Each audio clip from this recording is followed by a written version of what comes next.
नमस्कार आदाब, आप देख रहे हैं ऑन रिकॉर्ड मेरा भाईंदर। पिछले सप्ताह में मैंने दो सवाल खड़े किए थे। एक, क्या एमएलए प्रताप सरनाईक को उनके आसपास में उनके इर्द गिर्द रहने वाले उनके पदाधिकारी या कार्यकर्ता गुमराह करते हैं, उन्हें गलत जानकारी देते हैं? या दूसरा सवाल हमने जो उठाया था कि मनपा प्रशासन ने पुरानी रिपोर्ट नगर विकास विभाग में भेजी है, जिसके चलते प्रताप सरनाईक यहाँ पर झूठे साबित हो रहे हैं। ये दो सवाल हमने उठाए थे पिछली खबर में, जिसके बाद में शिवसेना के उप शहर प्रमुख रामभवन शर्मा, जो शुरुआत से ही बीएसयूपी स्कीम में आरोप लगाते आ रहे हैं कि यहाँ पर बड़े पैमाने पर धांधली हुई है, आर्थिक भ्रष्टाचार हुआ है, कुछ अधिकारी है जो परसों से एक ही कुर्सी पर बैठे हैं और उनकी मिलीभगत से, सत्ताधारियों की मिलीभगत के चलते ही ये भ्रष्टाचार किया जा रहा है। आज दोबारा रामभवन शर्मा हमारे साथ में, उन्होंने एक पत्रकार परिषद ली है और कई सारे आरोप लगाए उन्होंने मेयर ज्योत्ना हसनाले पर। आइए हम सबसे पहले उनसे जानने की कोशिश करते हैं कि रामभवन शर्मा जी, आप इतने सालों से शिकायतें करते आ रहे हैं कि बीएसयूपी स्कीम में सैकड़ों ऐसे लोग हैं जिनका फर्जी तौर से नाम शामिल किया गया है, उसकी जांच की प्रताप सरनाईक जो एक मांग करते हैं, लेकिन वो मांग को भी महानगर पालिका दूसरा रूप दे देती है और उन्हें झूठा ठहराती है। क्या कहेंगे आप? इसका मुख्य कारण ये है कि उसके अंदर कुछ अधिकारी जो हैं, जिनकी इंक्वायरी करने का जवाबदारी है, वही उसमें सम्मिलित है। मैंने सरनाईक साहब ने भी एक बार पिछले प्रेस कॉन्फ्रेंस में कहा था, ठमके और सिंगारे का नाम लिया था। मैं भी वही कहना चाहूँगा कि ठमके और सिंगारे, ये जब तक वहाँ से दोनों प्रकल्प अधिकारी उस योजना से हटाए नहीं जाएंगे तब तक भ्रष्टाचार उजागर नहीं होगा। बीच में एक 4 साल पहले, 3 साल पहले एक समिति बनाई गई थी, कई लोगों ने तकरार किया है। मेरे पास तकरार की सबूत है कि मैं ज़्यादा लंबा आम नागरिकों के खिलाफ मैंने कभी तकरार ज़्यादा नहीं किया। नगर सेविका के पति ने पूनम सागर के गुमस्ते लाइसेंस पे जनता नगर में दुकान लेने की लाभ किया, उसका दुकान कैंसिल किया हमारे तकरार के ऊपर समिति ने, बाद में फिर उसको पास किया। इतना नहीं, झोपड़पट्टी क्रमांक 2399 जो सार्वजनिक शौचालय थी कब्रस्तान के पास, उस शौचालय पे मीरा देवी यादव ने फॉर्म भरी है खाली 100 रुपये का स्टैम्प पेपर में कि मैंने 1.5 लाख में ये व्यक्ति से खरीदा, वो भी हमारे तकरार पे रद्द हुआ। लेकिन मीरा भाईंदर मनपा के अधिकारी, बीएसयूपी के जो भी लोग हैं, प्रकल्प अधिकारी के माध्यम से स्थानिक नगर सेवकों को और बोगस लाभार्थियों को सपोर्ट कर रहे हैं। अभी ये जो महापौर ने कहा है पिछले सप्ताह में, जो उन्होंने पत्रकार परिषद लेके कहा था कि यहाँ पर कुछ गलत नहीं हुआ है, सब अच्छी तरह से चल रहा है, और एक तरह से उन्होंने एमएलए प्रताप सरनाईक को ये सलाह भी दे डाली कि भाई आप जब कोई शिकायत करते हैं तो तथ्य जो है उसकी पूरी जानकारी इकट्ठा करें, सच का साथ दें, गलत और बेबुनियाद आरोप ना लगाए। क्या कहेंगे आप? सरनाईक साहब बिना सत्यता को जांचते हुए, परखते हुए वो कभी भी आरोप नहीं लगाते हैं। आज एक बार नहीं, तीसरी बार लगातार उसी विधानसभा क्षेत्र से चुन करके आ रहे हैं। तो महापौर दूसरे के ऊपर आरोप लगाने से पहले अपने बारे में झांकें, क्योंकि महापौर, आपको पता है, आपको मैं 2 बार पहले भी इंटरव्यू दे चुका हूं। जब हम लोग पिछले साल सभी शिवसेना के पदाधिकारी धरने पे बैठे थे तो उस टाइम पे भी कहा था कि ये काम मैंने किया है, उसमें से 20 काम हमने उनको बोगस ठहरा दिया। दूसरी बार उनका जो फार्म हाउस इलीगल है, अनधिकृत है, उसके ऊपर कहा तो उन्होंने कहा कि वो ज़मीन मैंने संभालने के लिए लिया है और कंपाउंड वॉल का परमिशन है। आज तक कंपाउंड वॉल का परमिशन भी नहीं बता पाए, और उन्होंने, मेरे पास उनका पति के नाम से एग्रीमेंट है, कंपाउंड वॉल को कोई परमिशन नहीं, ऐसा पत्र है। फिर भी माननीय आयुक्त और उपायुक्त साहब से आपके चैनल के माध्यम से गुजारिश करूंगा, मैंने पत्र दिया है और सचिव को भी पत्र दिया है कि उनको नगर सेवक जो पद है उससे अपात्र घोषित करने के लिए उनको शोकस नोटिस जारी करें, और उस पर हमारी सुनवाई ली। लेकिन 4 महीना हो गया, मनपा प्रशासन ने नहीं लिया है। ये मेरा आरोप है कि महापौर के दबाव में माननीय आयुक्त साहब और उपायुक्त साहब और नगर सचिव सिरवलकर साहब ये काम कर रहे हैं। तो महापौर बार बार झूठ बोल रही है, सरनाईक साहब कभी झूठ नहीं बोलते। रामभवन शर्मा जी, मेरा सवाल का मुझे अब तक पूरी तरह से जवाब नहीं मिला है कि एमएलए प्रताप सरनाईक ने जो शिकायत की थी, उस शिकायत के आधार पर यहाँ पर महानगर पालिका ने जो रिपोर्ट नगर विकास विभाग को भेजी है, उन्होंने साफ अल्फाजों में बताया है, और जो रिपोर्ट भेजी उसमें साफ दर्शाता है कि एमएलए प्रताप सरनाईक ने जो आरोप लगाए वो झूठे हैं, बेबुनियाद है। महानगर पालिका ने जो 25 लोगों की जो लिस्ट थी, वो लिस्ट में उन लोगों को पात्र घोषित ठहराया है।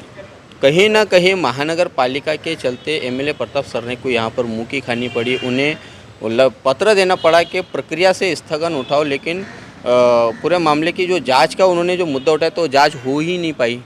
ये आप सही कह रहे हैं। 10 अगस्त को जो साहब ने पत्र दिया था उसमें लॉटरी प्रक्रिया में जो धांधलेबाजी हो रही है, जिस ढंग से की जा रही है, उसके ऊपर स्थगिति थी। रजिस्ट्रेशन के ऊपर, नोंदनी के ऊपर कोई उनका साहब का या 6 नंबर इमारत का काम न हो, ऐसा प्रकार का पत्र सरनाईक साहब ने नहीं दिया।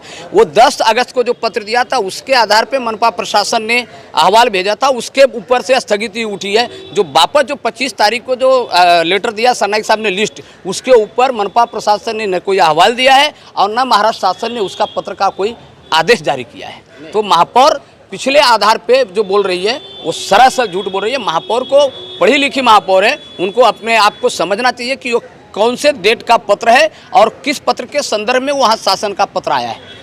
नहीं, लेकिन क्या प्रताप सरनाईक झूठ है? उन्होंने झूठे आरोप लगाए थे क्योंकि वो राज्य सरकार ने भी उसका जो जवाब दिया है वो स्थगन उठा दिया है। और अब आगे क्या होगा आपके तरफ से, किस तरह के और आप लोग मांग करेंगे?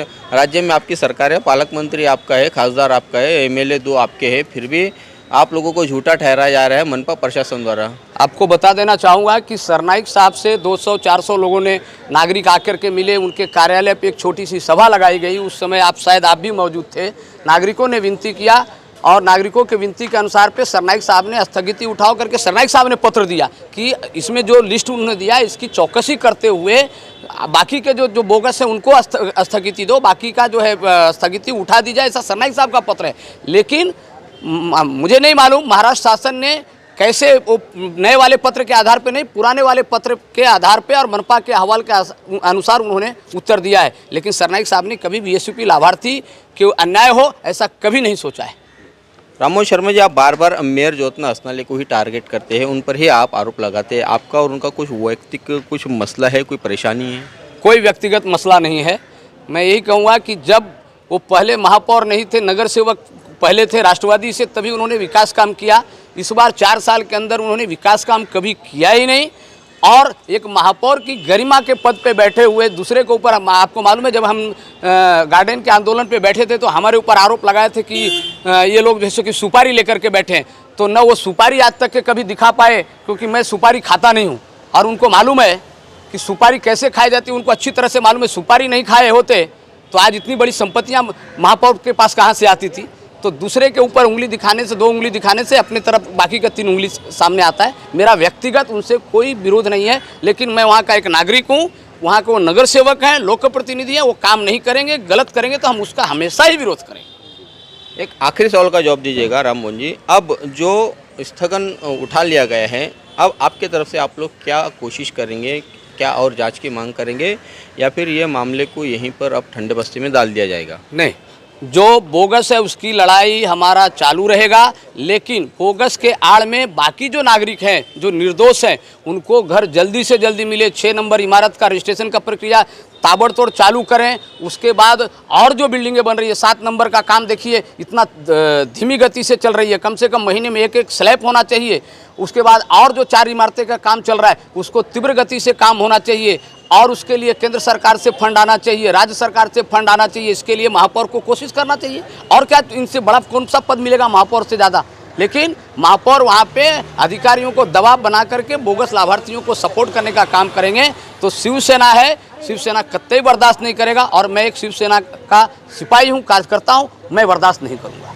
धन्यवाद हमसे बात करने के लिए। ये है उप शहर प्रमुख राममोहन शर्मा, जो बरसों से लड़ाई लड़ते आ रहे हैं, बरसों से मांग करते आ रहे हैं महानगर पालिका को कि बीएसयूपी स्कीम के अंतर्गत जिन कई ऐसे सारे लोग हैं, सैकड़ों की जिनकी तादाद है, जिन्होंने फर्जी रूप से वहाँ पर लाभार्थी के तौर पे अपना नाम शामिल किया है और स्थानीय सत्ताधारी या स्थानीय नगर सेवक की मिलीभगत से ही पूरे भ्रष्टाचार को अंजाम दिया गया है।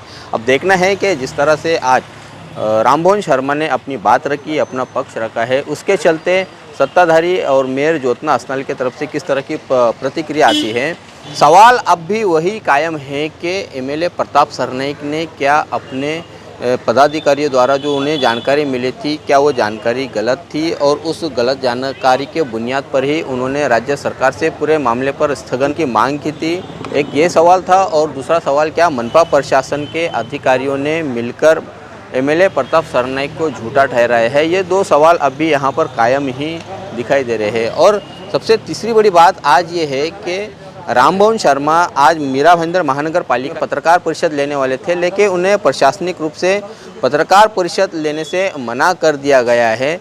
तब उन्होंने विरोधी पक्ष नेता धनेश पाटिल के कैबिन में पत्रकार परिषद लेने की कोशिश की, लेकिन शिवसेना पार्टी के जो विरोधी पक्ष नेता है अपने ही एक पदाधिकारी को वहां पर पत्रकार परिषद लेने से उन्होंने मना कर दिया। तो कहीं ना कहीं यहां पर साफ पता चलता है कि विरोधी पक्ष नेता धनेश पाटिल भी कमज़ोर है, या उन्होंने आज जो अपनी भूमिका निभानी चाहिए थी कि रामभवन शर्मा के साथ में खड़े रहते हुए पत्रकार परिषद लेने में मदद करना चाहिए थे।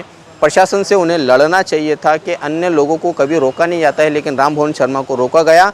इस तरह की अगर आज वो भूमिका लेते तो पता चलता कि वाकई में विरोधी पक्ष नेता धनेश पाटिल एक कट्टर शिवसैनिक है। लेकिन यहाँ पर आज का उनका जो रवैया है ये भी कहीं ना कहीं सवाल खड़े करता है कि क्यों उन्होंने रामभवन शर्मा का साथ नहीं दिया। ऐसी क्या मजबूरी थी कि उनका अपना कैबिन उन्होंने इस्तेमाल करने नहीं दिया।